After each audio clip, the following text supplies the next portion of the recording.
magsitayo at atin na pong simulan ang ating gawain.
ating church purpose.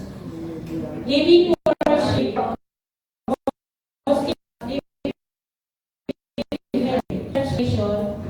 we do our best to love God and to offer living sacrifice to God and to serve people in the pitch the kingdom of God together and together. Sabay-sabay po natin awitin ang ating Lord's Prayer.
Ngayon naman po, sabay-sabay po natin bigkasin ang ating Apostles' Creed. I believe in God, the Father Almighty, maker of heaven and earth, and Jesus Christ, His only Son, our Lord, who was conceived by the power of the Holy Spirit, born of the Virgin Mary, suffered under Pontius Pilate, was crucified, died, and buried. He ascended into hell, and third day rose again from the dead. He ascended into heaven, and seated at the right hand of God, the Father Almighty. From thence shall come to judge the quick and the dead. I believe in the Holy Spirit, the Holy Christian Church, the communion of sins, the forgiveness of sins, the resurrection of the body, and the life everlasting. Amen.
araw na ito.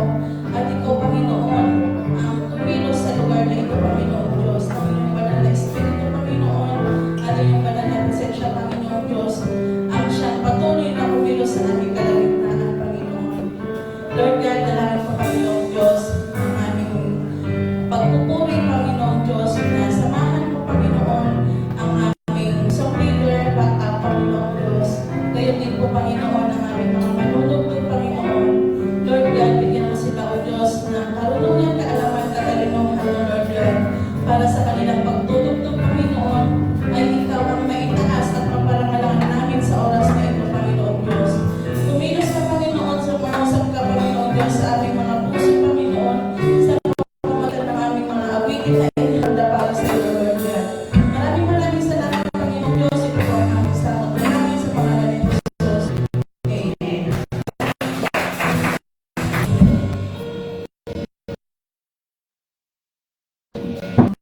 Magandang umaga sa ating lahat. Tayo pumili ay tayo. At simulan ang ating pag-aawit sa Panginoon. Bigyan natin siya papuri at pasasalamat ng may kagalakan. Bigyan natin siya ng awitan ng puno ng pag-reflect ng kanyang kabutihan sa ating mga buhay.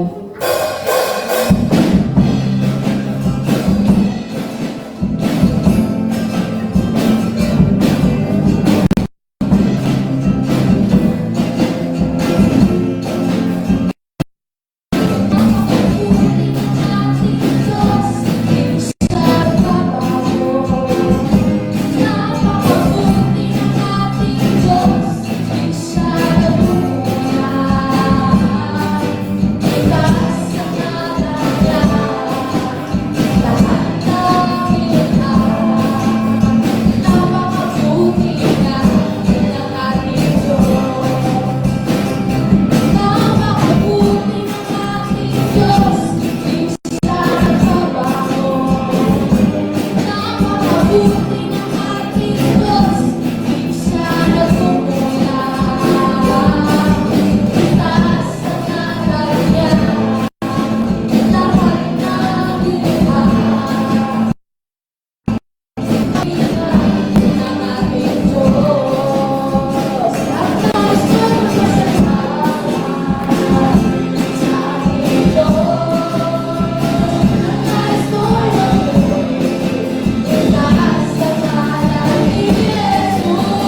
natin na may ibibigay ang may ibibigay para sa Panginoon.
natin palakpakan ang ating Panginoon.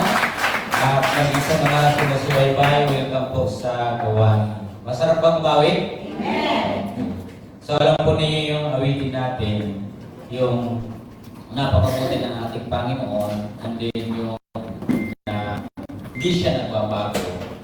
Napakahalaga yun sa bawat isa sa atin. At itong huling araw na ito, dapat sana ay kumari lahat ng kapatiran ay nakakapakinig o di kayo nakapagsamba. Subalit, ito yung isang bagay na dapat inaayos ng buhay ng isang Kristiyano na dapat nabibigay natin yung huling araw, huling linggo katulad nito is napakahalaga na dapat nagbibigay tayo ng pansimba sa kanya. Parang sa school, na kung yung kanyang paligsa o di kaya yung isang bagay na di mo nagawa, doon lang sa isang bagay. Napuan, parang yung pag-aaral mo ay nabaliwala ka. Okay? So, maging sa pag-aaral ng nakagraduate na kapagtapos at hindi sila mag-take ng exam o board exam, ano ang halaga ng pinag-aralan? Di ba? So, kinakailangan gawin yun sapagkat dapat yun gawin. Tama ho? O, yung tao na kinakailangan sa bawat yan sa atin. Ano man yung katayuan ng buhay o may nabago na sa atin, ayusin natin. Hindi yan binigay sa iyo ng Panginoon para pag yung galing mo. Okay, kung binigyan ka ng pagkakataon na ang Panginoon taong ito'y binigyan ka ng isang biyak. Sapagkat ang Panginoon galing sa nila, tuturo siya ng paraan kung paano natin isi-share yung words of God. Tama po? Habang ikaw ay nagpapahayag, ang Diyos ay narinig. Ang dami ngayong mga taong kinakatok ang Panginoon. Pero marami mga Kristiyano ngayon, hindi kumakatok. Diba? So, kinakailangan ipahayag yung salita ng Diyos doon sa lalo na sa mga hindi nag-kilala. Okay? Very simple lang mga kapatid. Next Sunday, kung pangyayarihin na ng Panginoon hindi. Simple lang. Brain 1. Soul. Dahil mo, brother ito, magdala ng isang kaibigan sa linggo. Stermel, isang linggo. Sino pa yung pinig magdala? Stermel, isang linggong kaibigan. Ito yung numero natin dito, dumi po yan. Ganun kasimple. Kung mayroon ka naman kaibigan, kung gusto mo, ikaw ay gusto mo magpapahayag, pag sa inaruin at sasamahan ka niya para bigyan mo ng salita na Diyos yung kasama mo, kaibigan mo, kapitbahay mo, o ano man yung relasyon mo doon, sing na lang. One song. Only one song every Sunday. Yung goal natin, gano'n lang kasimple. Isipin yung one song sa whole year, how many Sundays? O di magkakasya pa dito? Hindi. Gano'n kasimple. Ganun yung talino na binibigay ng Panginoon. Hindi mo naman kailangan po magkuha ng 4. Hindi mo, simple lang. One-on-one lang. Diba? And then, next Sunday, sabi, dala ka rin ng isa. O, isipin niyo yung mangyayari. Ang bilis, diba? Kasi kasama natin ang Panginoon. God is with us. Diba? Ang sabi dito sa aklat po ng Revelation chapter 3 verse 20, Behold, I stand at the door and knock. If anyone hears my voice and opens the door, I will come into him and dine with him, and he with me. Sabi niya. Na makakasama ko siya sa hapagkainan. Sabi niya, narito ako'y nakatayo sa pintuan na kumakatok. Pero ang problema ngayon, ng mga manampalataya kailangan ipangaral. Kakatok. Diba? Then sabi niya, kung ang sino man ay makarinig ng aking tinig at magbukas ng pito, ako ay papasok sa kanya at kakain na kasama niya at siya ay kasama ko. So, ibig sabihin mga kapatid, lahat na sa pagkakataon na ito ang aking binabanggit dito, na sinasabi ko dyan, na kung ipapahayag natin ang salita ng Panginoon, ang Panginoon ay kumakatok sa bawat puso ng tao. Sa bawat pagbabahagi natin ang salita ng Diyos, ang Diyos yung kumikilos. Physically, tayo yung gumagawa, but the Lord yung binhin siya yung nagpapakulo. Diba? So, ang habilin lamang ng ating Panginoon dito sa mga lagad ay ipangaral ang salita ng Diyos. Sabi niya, na God is with us when we spread the word of God. So, everyone ay kinakailangan tayo ay magbigay o magpahayag ng salita ng Panginoon. Okay? So, second, pangalawa mga kapatid, apat lang. God is with us when we teach the truth. Okay? Isang magandang bagay po dito yung nagsasabi tayo ng totoo. Ito mga kapatid, kung ako man ay may kakausapin sa inyo, sino man sa inyo, sa pagpasok sa taong ito, huwag na huwag kayong magsisinungaling. Kung ako ay may kakausapin sa inyong mga kabataan, after nito, huwag kayong magsisinungaling kung ano yung aking itatanong sa inyo. Tama po ba? Sapagkat, bahagi sa buhay natin, ang sinasabi, God is with us. Tama po ba? Ang lahat na nagsasabing kasama ang Panginoon, hindi siya sinungaling. Nagsasabi siya ng totoo. Tama po? Kasi itong hinabilin biro dito ng Panginoon ay yung mga alaga. Okay? So, next year ay magkakaroon tayo ng mayroong mga magbabago. Kaya, personal ko kayong magkakausapin. At huwag kayong magsisinungaling kung ako ay lalapit sa inyo. Sa oras na ako ay lumapit po sa inyo at kinakausap ko kayo, at kayo ay nagsinungaling sa akin, hindi ako ang pinagsinungalingan ninyo. Sino? Tama?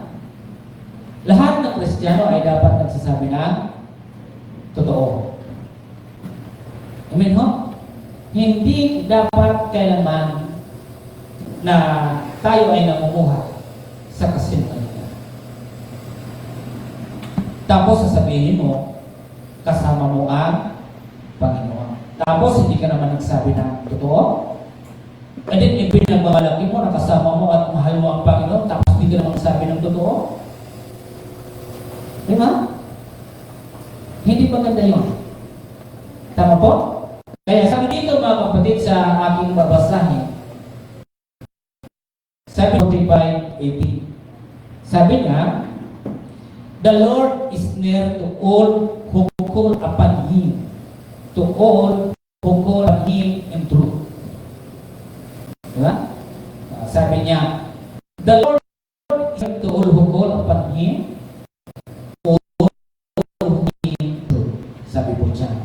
So, ang Panginoon ay malapit sa lahat ng tumatawag sa Kanya, sa lahat ng tumatawag sa Kanya sa katotohanan, sa tunay, integrity. Diba? So, may integrity sa katotohanan. Ang salita na pinahayag doon ng Panginoon na bago po siya umakyat sa langit, ang sinabi po diyan, God is with us when we teach the truth. What is truth? Ang totoo ay ang salita ng Panginoon.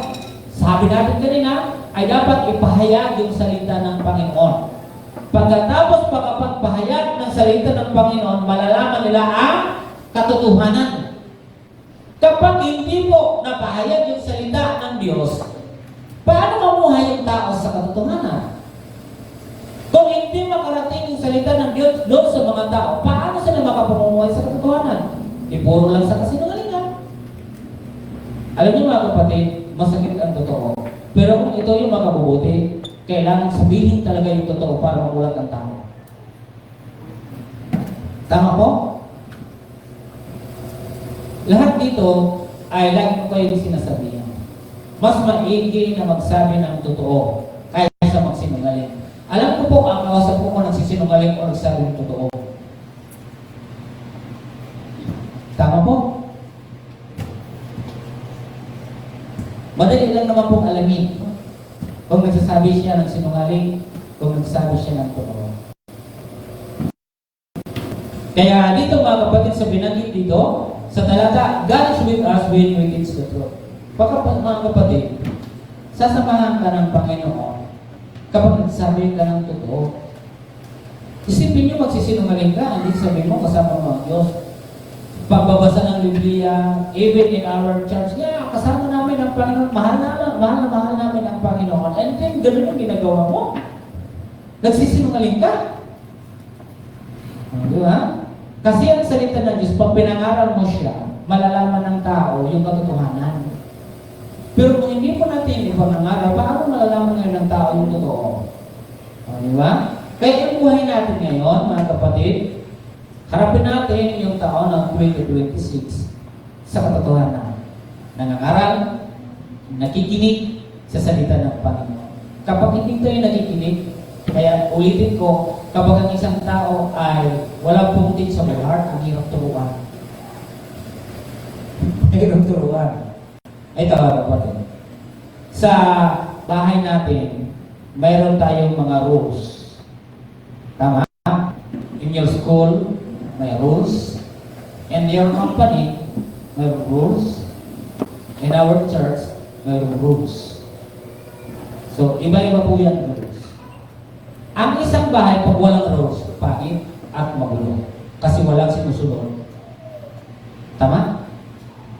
Ibig sabihin, sa loob pa lang ng bahay, mayroon ng rules. Bago siya umalis, may rules na dapat. Tingnan yung mga tao walang rules sa buhay. Ang gulo. Di nakakaintindi. Sapagkat hindi namuhay sa rules. Di ba? Sa loob ng bahay. Kapag hindi nyo pinaera yung inyong rules puro, hindi magiging maganda ang tambo ng inyong pamilya. Tama ba? Ibig sabihin, sa loob pa lang ng bahay, kapag ang anak mo malabagi, lalabas siya, malabagi din. Tama ba yung Tagalog ko? Malabagi?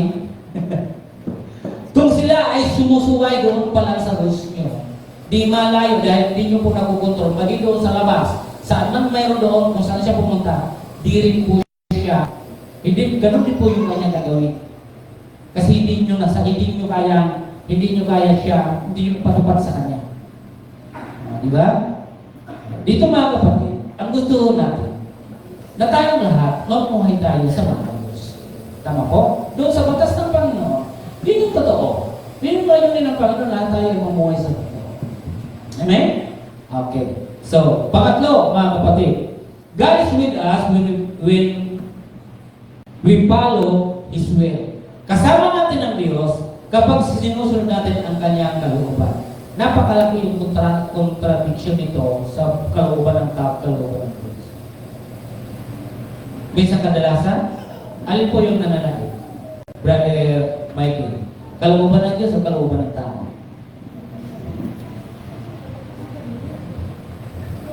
Hindi natin kaya, di ba?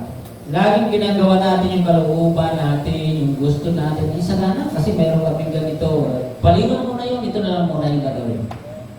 Hindi nagagawa yung pinagagawa ng Panginoon. Di ba? Laging lumalabag. May binibigay, laging labag, labag.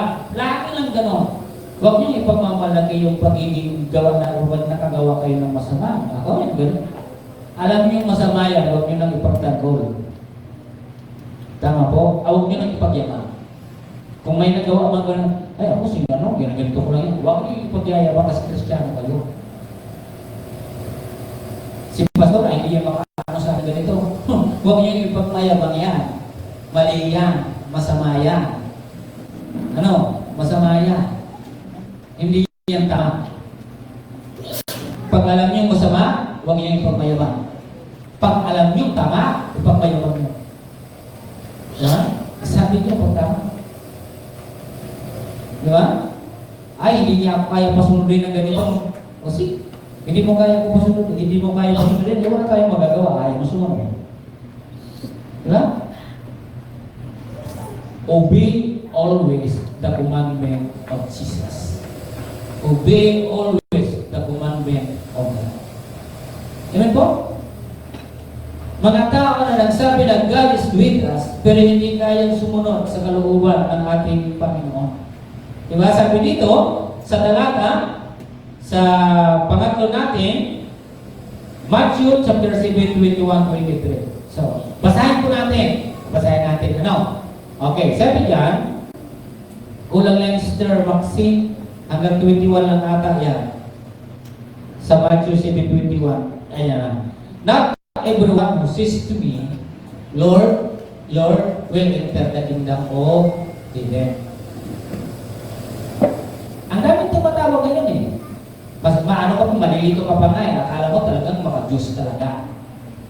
Diba? And then sabi niya, not yet everyone who says to me, Lord, Lord, will enter the kingdom of heaven, but only the one who does the will of my Father in heaven. Tama? Kung sino lamang. Alam mo kung bakit ito nababanggit na God's will? Even Jesus, the Son of God, alam niya, ang sabi niya, take this cup of suffering from me. But, Lord, your will be done. Kung maaari lang sana, Ama, tanggalin niyo yung sorrow ng aking paghihirap. Pero ano yung second na sinabi ni Jesus? Subalit, mangyari ang iyong kalooban. Even Jesus. Di ba? Kung ito man ay pinapahayag sa atin ngayon, ginawa na ito ng Panginoon Hesus. Kaya tayo ay dapat marunong tayong sumunod sa kalooban ng Diyos. Tama po? O, simple lang. Haliwa sa mga kabataan ngayon nito, Brother Ryan. Na. Kung kayo ay naghahanap ng mapapangasawa, anong pangalan ito? Danila. O, Danila. Ano ang dapat ginagawa ng isang bata kapag tamang edad na? Ilang taon na ba? Pasensya ka na, dahil ito kasarapan eh. Huwag ka muna magpaligaw. Ano? Huwag muna. Tapusin yung pag-aaral. Okay. Sa tamang may edad, si Brother Ryan, sino pa yung mga kabataan na natin gusto ng mag-asawa? Ano ang unang step na dapat na ginagawa? Para masunod natin yung kalooban ng Panginoon. Kinakailangan mo, mga kapatid, manalangin ka sa Kanya. Ang binanggit ko sa inyo kanina, ang lahat ng kapangyarihan sa langit at lupa, kanino? Nangay? Jesus. Kailangan mo na manalangin para huwag ka magkasala. Tama po?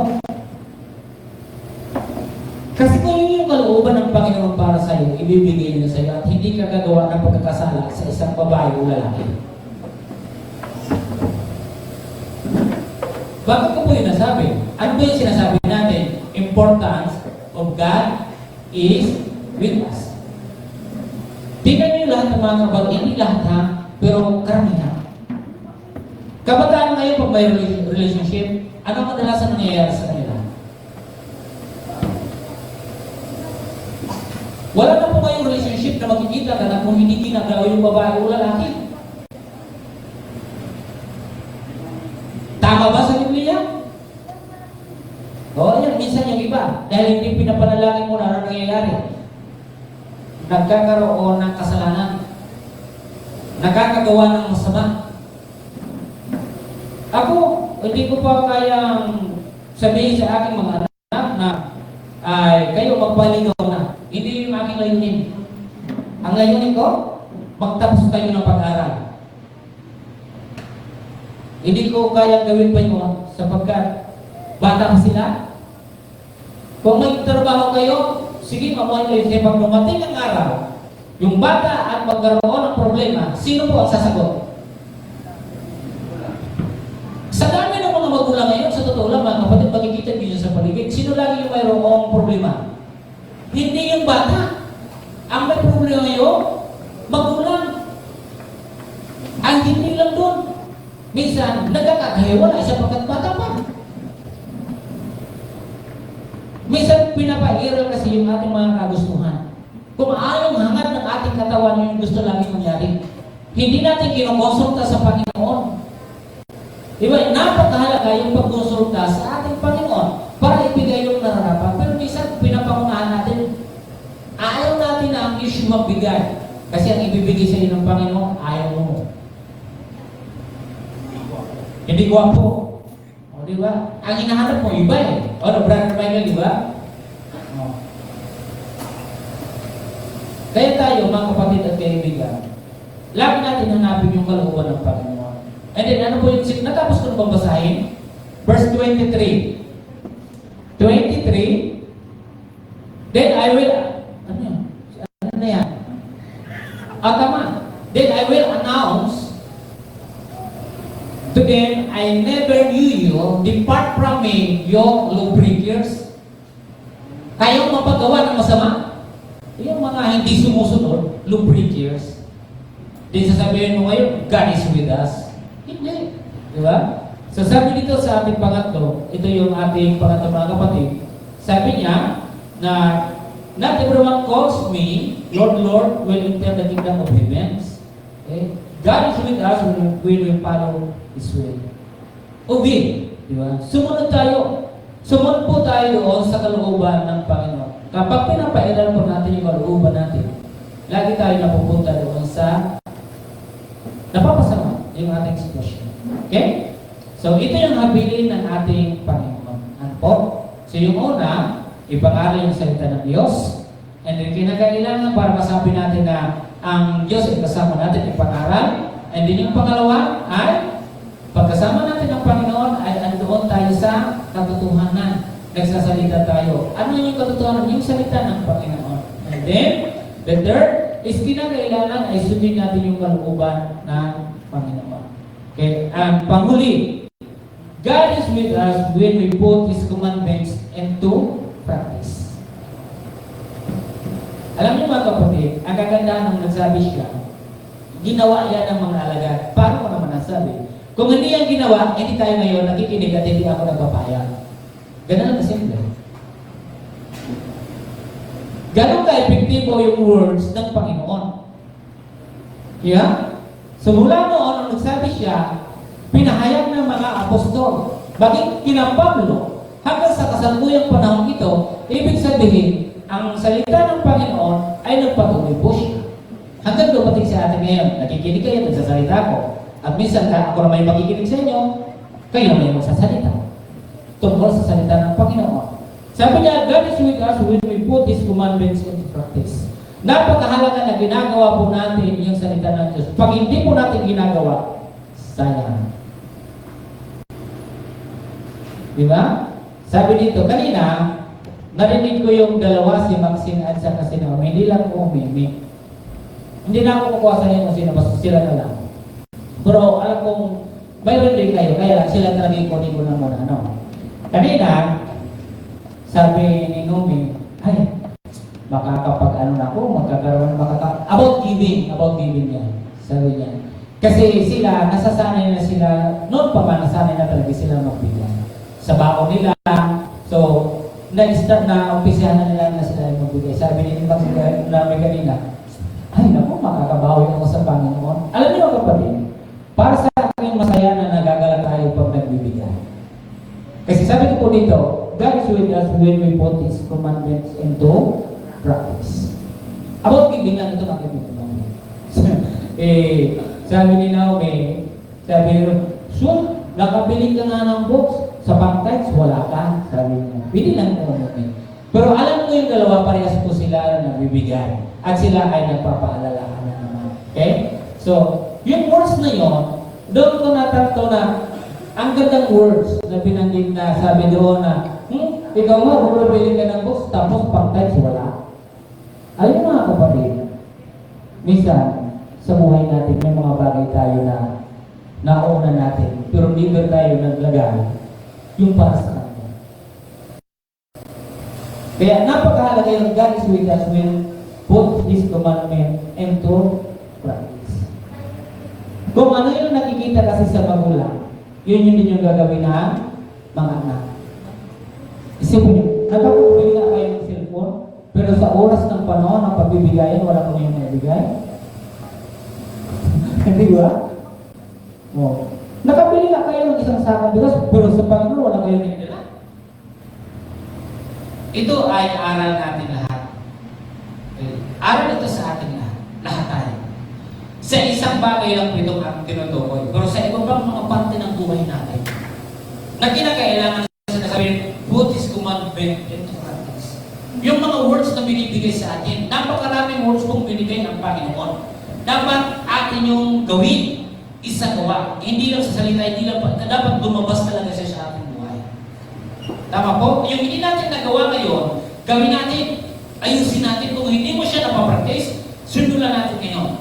Ito mga kapatid, mas maigi na lagi tayo nagsisimula kaysa patuloy tayo nagkakasala. Di ba? Mas maganda yun. Mas gugustuhin ko ba? Di ba? Paulit-ulit ako.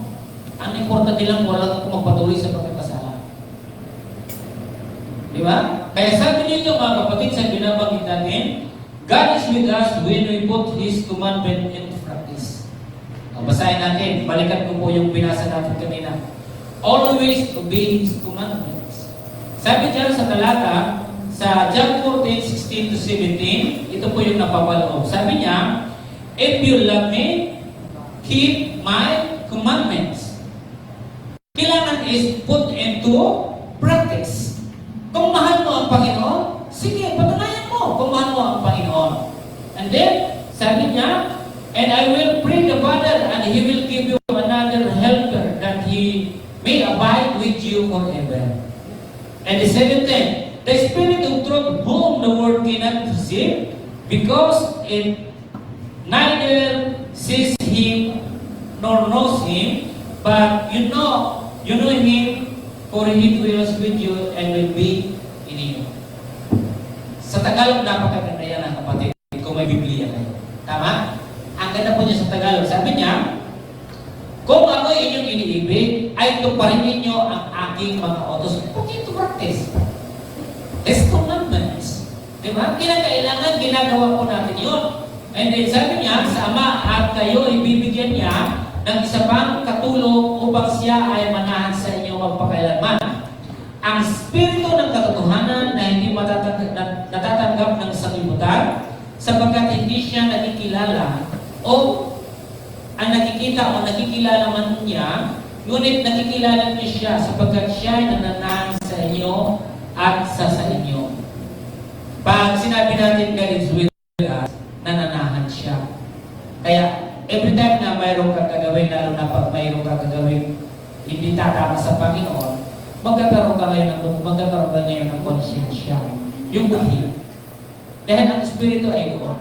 Pero yung sanlibutan niya, hindi nila yung kinikilala. Kasi ulitin ko sa inyo, maging sa panahon ng Panginoon, lahat ng turo niya, mayroong nasasaktan at mayroon naman natutuwa. Laging ganon yung salita ng Panginoon. Okay? So ito, panahon natin ngayon, katulad nito ngayon pinanggit ko sa inyo, ano man sitwasyon po natin ngayon to 2025, so tingnan natin, ano ba yung mga bagay na di ko ginagawa? Ano yung mga bagay na di ako sumusunod, di ako nakikinig?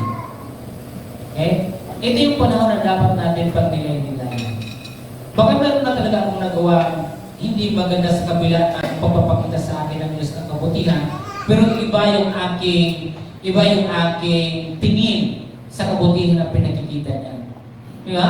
Ang kabutihan na yan, kapatid, at yung kanya di pagbabago, yung hindi nababago yung ating Diyos, yung kanyang katapatan, ipinababatid yan sa iyo, hindi para gumawa ng masama. Pinararamdam sa iyo yan, kapatid, masama na yung ginagawa mo, kaya pinakikita ka ng mabuti. Binibigyan ka ng pagkakataon ng Diyos. Ito yung chance natin, lagi tayo nabibigyan ng pagkakataon. Pero may mga panahon na hindi natin na lagi. Kasi ang mangyayari, problema po natin yung Biblia. Hindi rin natin pwedeng mag-concentrate sa lahat ng ating ginagawa. Kaibigan ko kayong lahat. Kayo kabataan at mga magulang.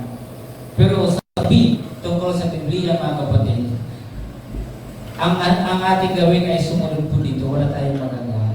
Okay po yun sa inyo? Magkaroon lang tayo ng bukas na puso maintindihan yung pagdating ng araw yung sinasabi ko sa inyo. Tama? Okay. Yun yung ating panghuli. And then, bigyan mo po ito ng conclusion na ating sinasabi sa inyo. Okay po? Sabi dito sa Isaiah 41 verse 10. Sabi diyan, do not be for I am with you. Do not be afraid for I am your God. I will strengthen you. I will help you.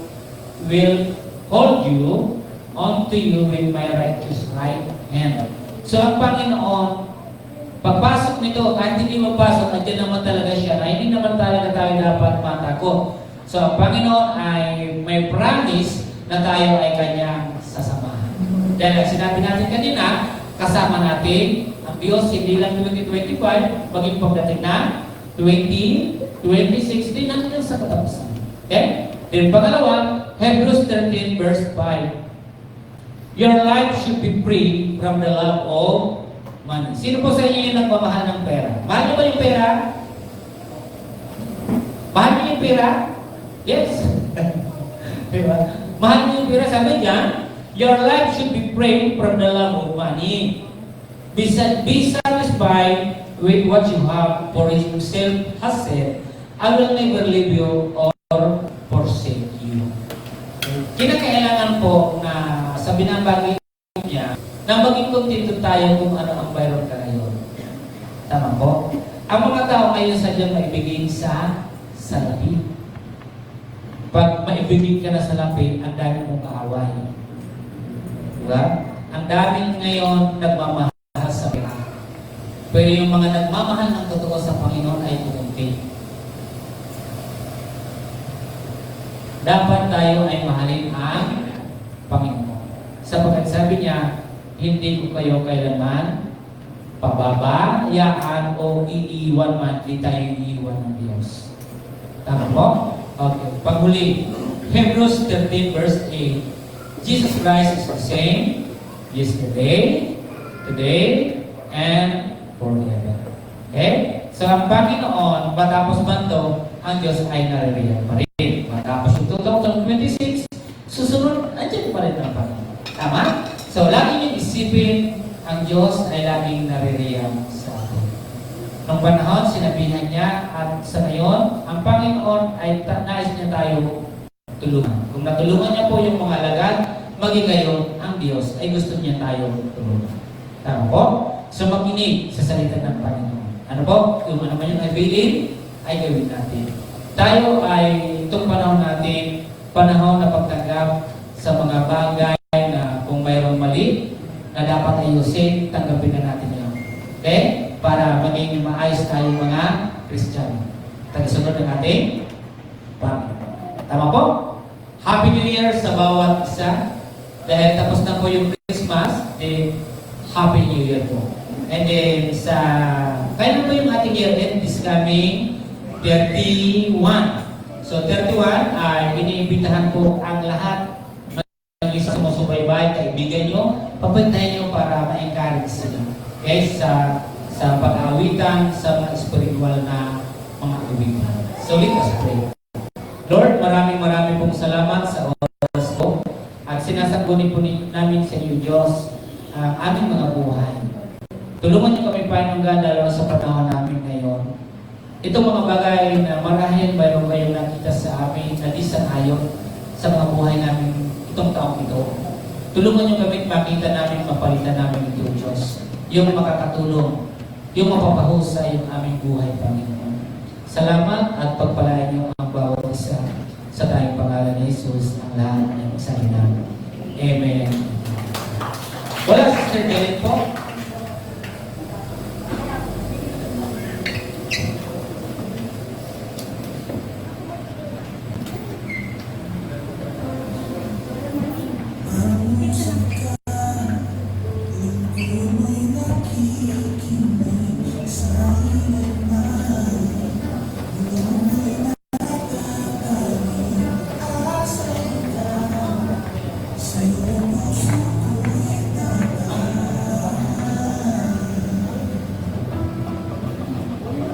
Amen. Ano man ang sitwasyon ng ating kasama natin. Aba, ay sabay po muna natin basahin ang Kawikaan 3 verse 9. Nagalang mo ang Panginoon ng iyong mga ari-arian at kasama ang unang ari ng iyong buong ari. And kung magkaganon, ang iyong mga kamay ay mapupuno ng lubusan at ang iyong mga sisidlan ay aapaw ng bagong gala. Amen. May special number po tayo ng iwan tayo.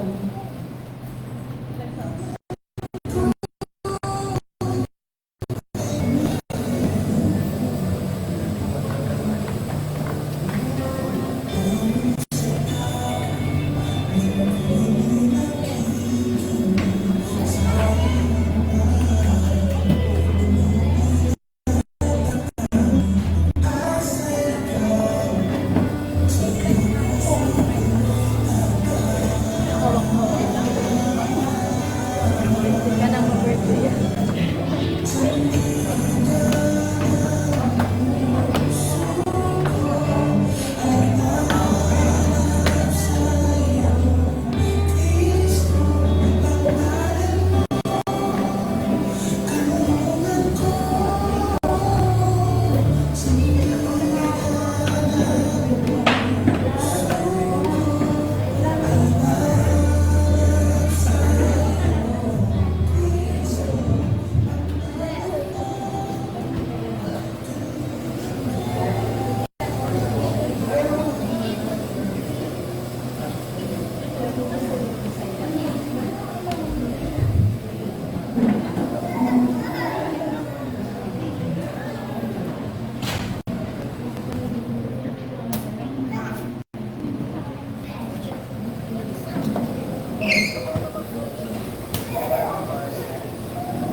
Of the goodness of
Panalangin ko na.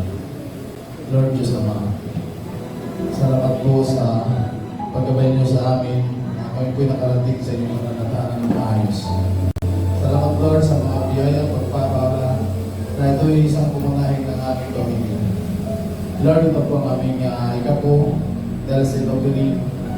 Ibig niyo po Lord, ito po'y magagamit ng maayos sa pangangailangan po ng aming simbahan. Lord, ibig po rin po ang aming mga trabaho upang niyang pinapasukan, mga negosyo ng bawat isa, at sa anumang po mga legal po na pinagkakita ng bawat pamilya. Kaya na po bahala Lord, balik sa mga kapatiran, pagbigay po dito. Ibalik niyo po yung siksik-ligtig at umaabaw na biyaya ng bawat isa. Lord, salamat po sa buong araw, oras na ikaya din lagi para sa amin. Ito po sa amin dalangin, sa pangalan ni Jesus. Amen.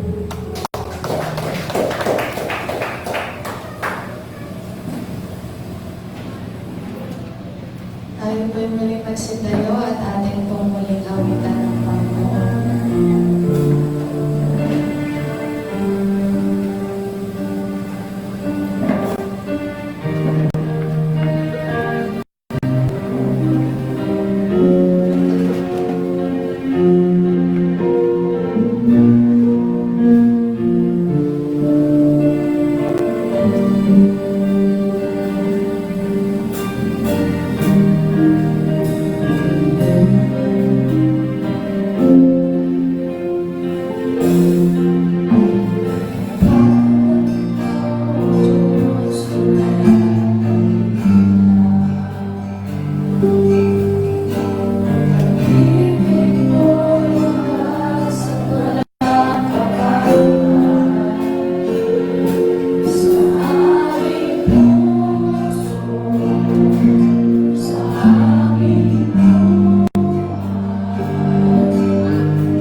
J. Pagaduan. Kawitan po natin sila.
Tapos si Mixan Luis Mendoza, Brother Lance Yagas, Brother Jake Pagaduhan, yung ating may kaarawan, Sister Saira Merido, Brother John Joseph Pilarvis, Brother Praise Robert Bernaldez.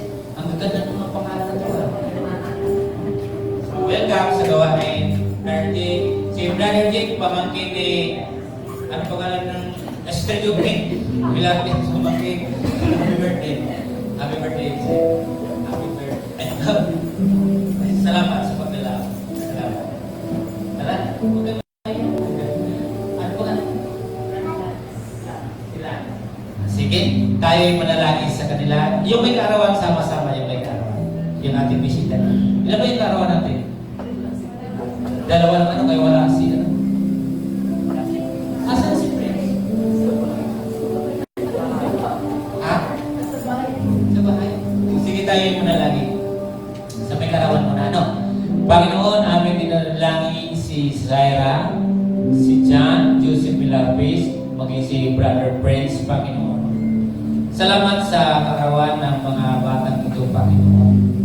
Salamat sapagkat sila ay iyong tinawag at sila ngayon ay tulungan niyo po sa kanilang paglaki. Ngayon ay nabuhay pa sila para sila ay magamit dito sa simbahan. Lord God, I praise mga batang ito, Panginoon, na naniniwala kami na hindi niyo sila pabayaan. Salamat sa taon na binigay niyo sa kanila sa buong taon. Salamat at maging sa panibagong taon na ito ay naway yung kasiglahan nila sa kanilang pag-aaral at paglilingkod. Naway tulungan niyo sila, Panginoon. Salamat kay Sarah, kay Brother Jan, maging kay Prince, Panginoon. Aming patuloy na dinadalangin maging yung kanilang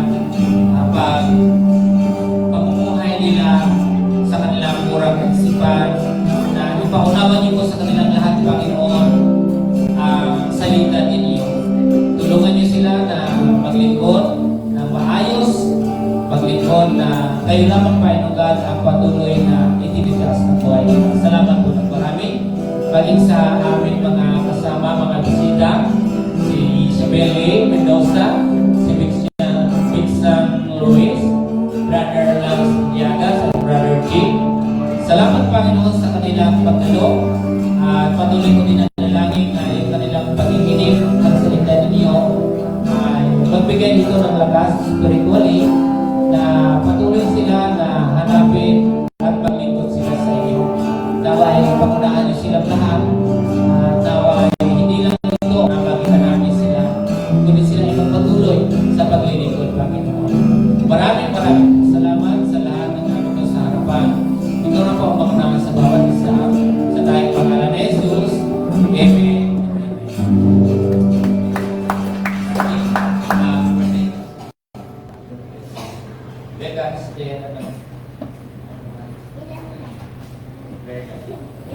Salamat.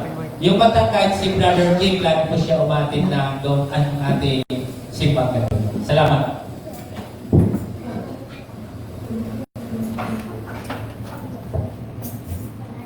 Para naman po sa ating next week's schedule, sa general service po, presider, Brother Hernan, Norman George, Sister Shara, prayer for worship, Sister Alvin, prayer for tithes, Sister Christine.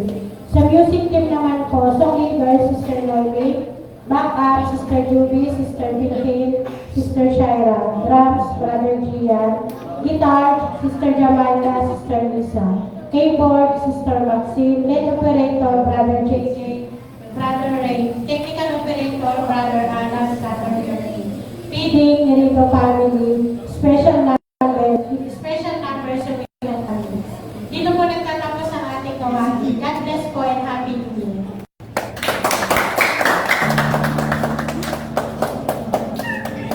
Po. So, yung gawain po natin ay yung mag-resume po yung ating prayer meeting 2026. Then yung Bible study is 2026. Then January 1, so 8 o'clock ay kami po ay mag-iikot upang ipanalangin yung bawat tahanan. So mula po kami doon sa taas, mapunta po doon. So ipag-pray po namin siguro mga 5 hanggang 7 minutes lang po. Ganyan lang yung kabilis kasi pupunta lang kami doon para ipag-pray yung bahay nyo. So mula po doon sa taas yung dito, papunta dito sa baba, papunta doon sa taas. So lahat ng aming maabutan po sana andun kayo. Brother, andun po po ba kayo sa sa darating na 31? Out po ba kayo? Ano kayo? Alis kayo? Sige. So, atin na lang kayo pag Okay, so yung aming madadalaw, yung kadalasan namin pinupuntahan ay maabot po namin kayo. At huwag po kayo dun alis at wala kayo din pang-isipin. Basta kung kayo ay tulog pa, kakapag kami doon, basta 5 or 7 minutes, pupuntahan namin yung bahay ninyo para ipag-pray at release po yung taon para sa ano po? So, January 1 po yun. So, mag-iikot po kaming mabilisan. Kung bibigyan nyo rin kami kung makakain, pero mabilis din kami kakain. So, mabilis din talaga yun. Siguro paglagay ninyo doon, pagpunta namin doon, nakahanda na kasi pag-alpere, mabilis din talaga yun. Tapos alis lang ulit. Kaya ganun dito ulit. Ganun dito bilis. Kaya kung mabilis mo kaya mo natin dito, mag-ganun. Hindi basta ang aming layunin lang natin dito ay para pagpalain yung bawat bahay. Kasi para bigyan ng blessing ng Panginoon taon ko. Okay po? And then yung 31 ay 2 p.m. start po noon. Walang meron kayong magpapalit kasi ito talaga yung start niya. So ito talaga yung start. So lahat ng mga Infusion Ministry, pumunta kayo dito kung ano yung nakalagay na schedule kasi talaga yung start mo. Kung prayer is ganitong oras, pumunta kayo niyan kasi oras talaga yun. Ano po? Maraming salamat. Happy New Year sa bawat isa. Salamat sa lahat ng tumulong, nagluto para pakainin ng maraming salamat. Ano po? Salamat sa lahat. Kumain tayo.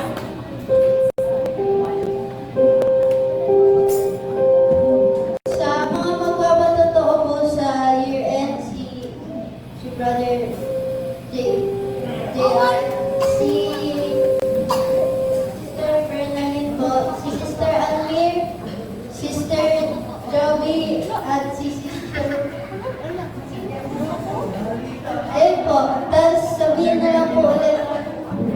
Ay, tapos si Brother Manny po pala. Tapos ayun po, salamat po. Tapos yung practice po, pati po